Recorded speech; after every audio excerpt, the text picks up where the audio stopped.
नमस्कार साथियों, मैं Parasnath life high study IAS में आपका स्वागत है।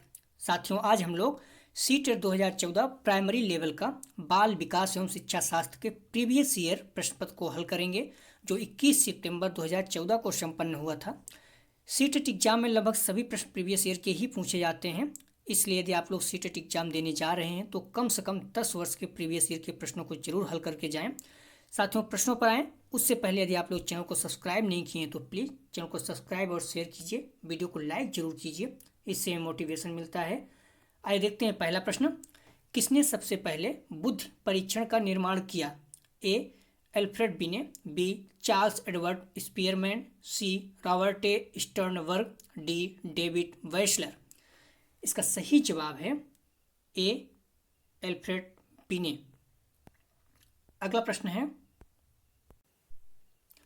एक शिक्षक कक्षा के कार्य को एकत्र करता है और उन्हें पढ़ता है, उसके बाद योजना बनाता है और अपने अगले पाठ को शिक्षार्थियों की आवश्यकताओं को पूरा करने के लिए समायोजित करता है। वह कर रहा या रही है? ए. सीखने के रूप में आकलन, बी. सीखने के लिए आकलन, सी. सीखने के समय आकलन, डी. सीखने का आकलन। इसका सही जवाब है बी. सीखने के लिए आकलन। आप लोग ध्यान रखना, इस पॉइंट से अक्सर प्रश्न पूछा जाता है। अगला प्रश्न है, कक्षा कक्ष में जेंडर विभेद ए. शिक्षार्थियों के हर्षोन्मुख प्रयासों अथवा निष्पादन का कारण बन सकता है, बी. पुरुष शिक्षार्थियों की वृद्धि उन्मुख प्रयासों अथवा निष्पादन का कारण बन सकता है, सी. महिला शिक्षार्थियों की अपेक्षा पुरुष शिक्षकों के द्वारा अधिक किया जाता है, डी. शिक्षार्थियों के निष्पादन को प्रभावित नहीं करता है। इसका सही जवाब है ए. शिक्षार्थियों के हर्षोन्मुख प्रयास अथवा निष्पादन का कारण बन सकता है। कक्षा कक्ष में जेंडर लिंग विभेद है, शिक्षार्थियों के हर्षोन्मुख प्रयासों अथवा निष्पादन का कारण बन सकता है। ये सही ऑप्शन है। अगला प्रश्न है, ध्वनि संबंधी जागरूकता निम्नलिखित में से किस क्षमता से संबंधित है? ए. सही व धारा प्रवाह बोलना, बी. जानना समझना व लिखना, सी. व्याकरण के नियमों में दक्ष होना, डी. ध्वनि संरचना पर चिंतन करना अथवा उसमें हेर फेर करना। इसका सही जवाब है डी. ध्वनि संबंधी जागरूकता निम्नलिखित में से किस क्षमता से संबंधित है? तो ध्वनि संरचना पर चिंतन करना व उसमें हेर फेर करना। अगला प्रश्न है, प्रकृति पोषण विवाद निम्नलिखित में से किससे संबंधित है? ए. व्यवहार एवं वातावरण, बी. वातावरण एवं जीव विज्ञान, सी. वातावरण पालन पोषण, डी. अनुवांशिक एवं वातावरण। इसका सही जवाब है डी. अनुवांशिक एवं वातावरण। सेम इसी तरह से प्रश्न कल भी पूछा गया था। अगला प्रश्न है, मानव विकास है ए. गुणात्मक, बी. कुछ सीमा तक अमापनीय, सी. मात्रात्मक और गुणात्मक दोनों, डी. मात्रात्मक। इसका सही जवाब है सी. मानव विकास क्या है? मात्रात्मक और गुणात्मक दोनों है। अगला प्रश्न है, निम्न में से कौन सा समाजीकरण की निष्क्रिय एजेंसी है? ए. परिवार, बी. इको क्लब, सी. सार्वजनिक पुस्तकालय, डी. स्वास्थ्य क्लब। इसका सही जवाब है सी. सार्वजनिक पुस्तकालय। समाजीकरण की निष्क्रिय एजेंसी कौन है? सार्वजनिक पुस्तकालय। समाजीकरण से प्रश्न अक्सर पूछे जा रहे हैं, तो आप लोग ध्यान रखना। अगला प्रश्न है, संज्ञानात्मक विकास निम्न में से किसके द्वारा समर्थित होता है? ए. उन गतिविधियों को प्रस्तुत करना जो पारंपरिक पद्धतियों को सुदृढ़ बनाती है, बी. एक समृद्ध और विविधतापूर्ण वातावरण उपलब्ध कराना, सी. सहयोगात्मक की अपेक्षा व्यक्तिगत गतिविधियों पर अधिक ध्यान केंद्रित करना, डी. जितना संभव हो उतनी आवृत्ति से संगत और सुनियोजित परीक्षाओं का आयोजन करना। इसका सही जवाब है बी. एक समृद्ध और विविधतापूर्ण वातावरण उपलब्ध कराना। अगला प्रश्न है, निम्न में से कौन सा सीखने की शैली का एक उदाहरण है? ए. संग्रहण, बी. तथ्यात्मक, सी. स्पर्श संबंधी, डी. जासूस। इसका सही जवाब है डी जासूस। महत्वपूर्ण प्रश्न है, तो आप लोग ध्यान रखना। सीखने की शैली का एक उदाहरण कौन सा है? चाक्षुष। डी इसका सही ऑप्शन है। अगला प्रश्न है, प्रेरणाएं अनुभूतियों के संतुष्टिकरण की अवस्थाओं तक पहुंचने और वैयक्तिक लक्ष्यों को प्राप्त करने की आवश्यकता को संबंधित करती है। ए भावात्मक, बी संरक्षण उन्मुखी, सी सुरक्षा उन्मुखी, डी प्रभावी। इसका सही जवाब है ए भावात्मक। अगला प्रश्न है, एक आंतरिक बल जो प्रोत्साहित करता है और व्यवहार परक प्रतिक्रिया के लिए बाध्य करता है एवं उस प्रतिक्रिया को विशिष्ट दिशा उपलब्ध कराता है। ए अध्यवसाय, बी संवेग, सी वचनबद्धता, डी अभिप्रेरणा। इसका सही जवाब है डी अभिप्रेरण। अगला प्रश्न है, निम्नलिखित में से कौन सा कारक अधिगम को सकारात्मक प्रकार से प्रभावित करता है? ए सहपाठियों से प्रतियोगिता, बी अर्थपूर्ण संबंध, सी माता पिता की ओर से दबाव, डी अनुत्तीर्ण हो जाने का भय। इसका सही जवाब है बी अर्थपूर्ण संबंध। कौन सा कारक अधिगम को सकारात्मक प्रकार से प्रभावित करता है? अर्थपूर्ण संबंध, बी सही जवाब है। अगला प्रश्न है, प्रतिभाशाली शिक्षार्थियों को से जुड़े प्रश्नों पर अधिक समय देने के लिए कहा जा सकता है। ए समझ, बी सृजन, सी विश्लेषण, डी स्मरण। इसका सही जवाब है बी सृजन। प्रतिभाशाली शिक्षार्थियों को सृजन से जुड़े प्रश्नों पर अधिक समय देने के लिए कहा जा सकता है। अगला प्रश्न है, निम्न में से कौन सा कौशल संवेगात्मक बुद्धि से संबंधित है? ए गतिक प्रक्रमण, बी विचार करना, सी समानुभूति देना, डी याद करना। इसका सही जवाब है सी समानुभूति देना। संवेगात्मक बुद्धि से संबंधित है, कौशल संवेगात्मक बुद्धि से संबंधित है, तो समानुभूति देना। अगला प्रश्न है, गणित से अधिगम निर्योग्यता का आकलन निम्न में से किस परीक्षण द्वारा सर्वाधिक उचित तरीके से किया जा सकता है? ए निदानात्मक परीक्षण, बी स्क्रीनिंग परीक्षण, सी उपलब्धि परीक्षण, डी अभिक्षमता परीक्षण। इसका सही जवाब है ए निदानात्मक परीक्षण। अगला प्रश्न है, प्रवाह पूर्णता, व्याख्या, मौलिकता और लचीलापन के साथ संबंधित तत्व है। ए गुण, बी अपसारी चिंतन, सी त्वरण, डी प्रतिभा। इसका सही जवाब है बी अपसारी चिंतन। अपसारी चिंतन से कई प्रश्न आ चुके हैं, तो आप लोग ध्यान रखना। अगला प्रश्न है, सभी के लिए विद्यालयों में सभी की शिक्षा निम्नलिखित में से किसके लिए प्रचार वाक्य हो सकता है? ए समावेशी शिक्षा, बी सहयोगात्मक शिक्षा, सी पृथक शिक्षा, डी सशक्तिशील शिक्षा। इसका सही जवाब है ए समावेशी शिक्षा। सभी के लिए विद्यालयों में सभी की शिक्षा निम्नलिखित में से किसके प्रचार वाक्य हो सकता है? समावेशी शिक्षा। बहुत ही सरल है। अगला प्रश्न है, निम्न में से कौन सी शब्दावली प्रायः अभिप्रेरणा के साथ अंतः बदलाव के साथ इस्तेमाल की जाती है? ए संवेग, बी आवश्यकता, सी उत्प्रेरण, डी पुरस्कार। इसका सही जवाब है बी आवश्यकता। कौन सी शब्दावली प्रायः अभिप्रेरणा के साथ अंतः बदलाव के साथ इस्तेमाल की जाती है? तो आवश्यकता।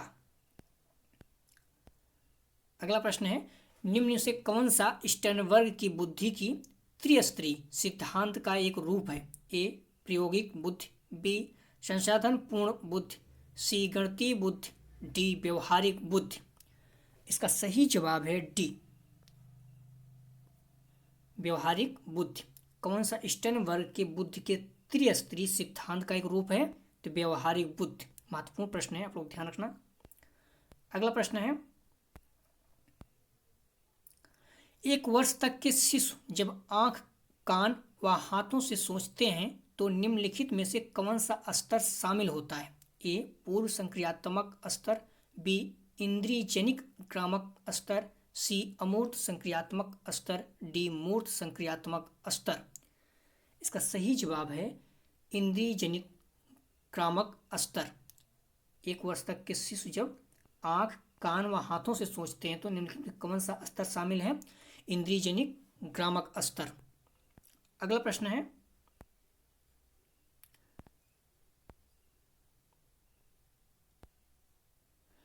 वाइगोत्स्की के सिद्धांत में विकास के निम्नलिखित में से कौन से पहलू की उपेक्षा होती है? ए सांस्कृतिक, बी जैविक, सी भाषाई, डी सामाजिक। इसका सही जवाब है बी जैविक। वाइगोत्स्की के सिद्धांत में विकास के निम्नलिखित में से कौन से पहलू की उपेक्षा होती है? जैविक। अगला प्रश्न है, छात्राएं ए अपनी उम्र के लड़कों की तरह गणित में अच्छी हों, बी अपनी उम्र के लड़कों की तुलना में स्थानिक अवधारणाओं में कम कुशलतापूर्ण निष्पादन करती हैं, सी भाषिक और संगीत संबंधी अधिक क्षमताएं रखती हैं, डी गणित के सवाल अच्छे से सीखती हैं लेकिन उन्हें तब कठिनाई आती है जब उनसे उनके तर्क के बारे में पूछा जाता है। इसका सही जवाब है ए अपने उम्र के लड़कों की तरह गणित में अच्छी हैं। अगला प्रश्न है, ग्रेड अंकों में कैसे अलग है? ग्रेड अंकों से कैसे अलग है? यह प्रश्न निम्न में से किस प्रकार के प्रश्नों से संबंध रखता है? इस तरह के प्रश्न अक्सर पूछे जा रहे हैं तो आप लोग ध्यान रखना। ए विश्लेषणात्मक, बी मुक्त अंत, सी समस्या समाधान, डी अपसारी। इसका सही जवाब है ए विश्लेषणात्मक संबंध रखता है। अगला प्रश्न है, शब्दों में अक्षरों के क्रम को पढ़ने में कठिनाई का अनुभव करना और अक्सर चाक्षुष स्मृति का ह्रास से संबंधित है। ए डिस्कैल्कुलिया, बी डिस्ट्रॉफिया, सी डिस्प्रॉक्सिया, डी डिसलेक्सिया। इस तरह के प्रश्न अक्सर पूछे जा रहे हैं, 3 दिन से हम लोग देख रहे हैं लगातार पूछ रहा है। तो इसका सही जवाब है डी। अगर पढ़ने में कठिनाई है तो डिसलेक्सिया, अगर लिखने में प्रॉब्लम है डिस्ग्राफिया, और कैलकुलेशन में अगर गणना में दिक्कत है तो डिसकैल्कुलिया। बहुत ही सिंपल है, डिसकैल्कुलिया कैलकुलस तो कैलकुलेशन में संबंधित है। डिस्ग्राफिया आप लोग याद रखना, ग्राफ लिखना, ऐसे याद कर लीजिए। डिसलेक्सिया पढ़ने में प्रॉब्लम। अगला प्रश्न है,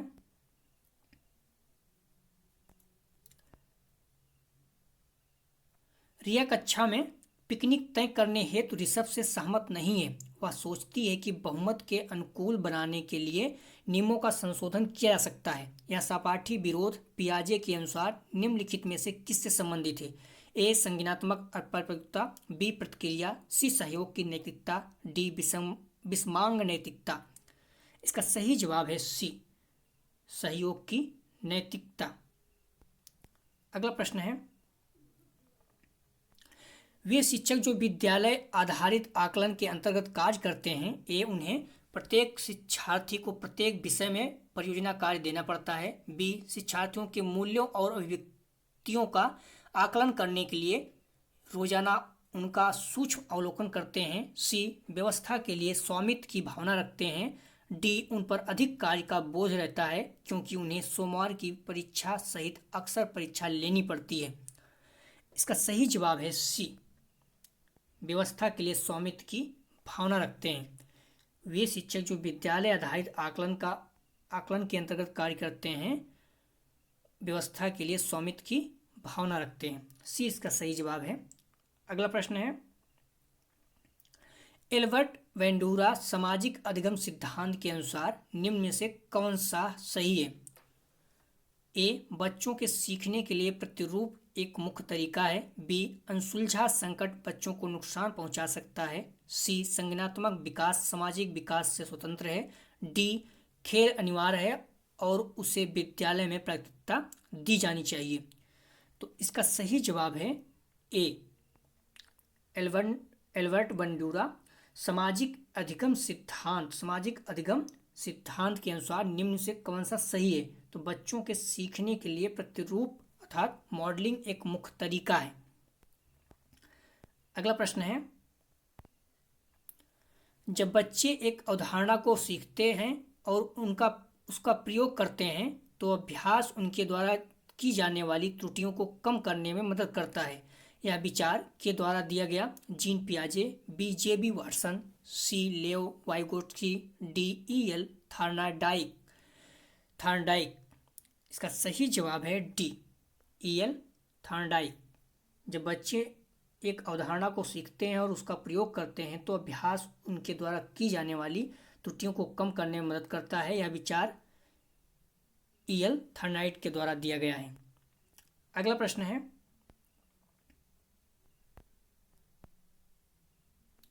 सिद्धांत चित्र के द्वारा नवीन अवधारणाओं की समझ बढ़ाते हैं। ए, विशिष्ट विवरण पर एकाग्र केंद्रित करने, बी, अध्ययन के लिए शैक्षणिक विषय वस्तु की प्राथमिकता तय करने, सी, तर्कपूर्ण ढंग से सूचनाओं को व्यवस्थित करने की योग्यता को बढ़ाने, डी, विषय क्षेत्र के बीच ज्ञान के स्थानांतरण। इसका सही जवाब है सी, सिद्धांत चित्र के द्वारा नवीन अवधारणाओं की समझ बढ़ाते हैं, तर्कपूर्ण ढंग से सूचनाओं को व्यवस्थित करने की योग्यता को बढ़ाने। अगला प्रश्न है और अंतिम प्रश्न है, निम्नात्मक तर्कणा में शामिल है या हैं? ए, विशिष्ट से सामान्य की ओर तर्कणा, बी, ज्ञान की सक्रिय निर्माण और पुनर्निर्माण, सी, अन्वेषण परक सीखना और स्वतः खोज परक संबंधी पद्धतियां, डी, सामान्य से विशिष्ट की ओर तर्कणा। इसका सही जवाब है डी, निम्नात्मक तर्कणा में शामिल है सामान्य से विशिष्ट की ओर। साथियों, ये रहा सीडीपी के प्रश्न 30 प्रश्न जो 21 सितंबर 2014 को संपन्न हुआ था। यदि आप लोगों को पीडीएफ चाहिए, डिस्क्रिप्शन में दिए गए लिंक से जुड़कर आप लोग टेलीग्राम से पीडीएफ प्राप्त कर सकते हैं। साथियों, यदि आप लोग चैनल को अभी भी सब्सक्राइब नहीं किए तो प्लीज़ चैनल को सब्सक्राइब और शेयर कीजिए। वीडियो को लाइक जरूर कीजिए। वीडियो देखने के लिए धन्यवाद साथियों।